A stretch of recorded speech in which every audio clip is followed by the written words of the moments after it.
এক বর্ণময় অনুষ্ঠানের মধ্য দিয়ে আজ মুখ্যমন্ত্রী ডাক্তার মানিক সাহার হাত ধরে সিপাহীজলা জেলার সোনামুড়া মহকুমার বক্সনগর মিনি স্টেডিয়ামে উদ্বোধন হয়েছে দ্বিতীয় এমএলএ কাপ নকআউট ফুটবল টুর্নামেন্টের।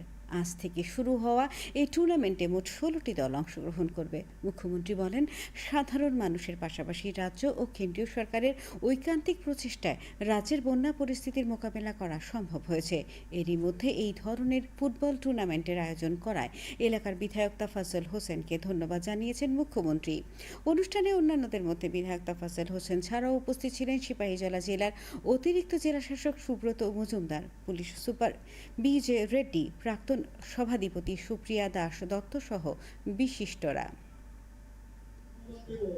এইরকম একটা বক্সনগরের মতো জায়গায় বাইরে থেকে আজকে এখানে শুনলাম যে উড়িষ্যা থেকে একটা টিম এসছে, একটা কলকাতা থেকে একটা টিম এসছে।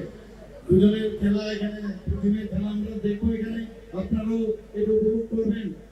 আপনারা সবাই জানেন যে আমরা চারিদিকে বন্যা হয়েছিল এবং কি অবস্থা হয়েছিল। একদিকে আমরা যেমন এই সমস্যার সমাধানের দিকে আমরা যাচ্ছি, আবার আরেকদিকে ফুটবল খেলা হবে। যত খেলা আছে সব খেলার উঠতে হচ্ছে ফুটবল। খেলা ফুটবল মানে যে কোনো খেলার রাজা হচ্ছে ফুটবল।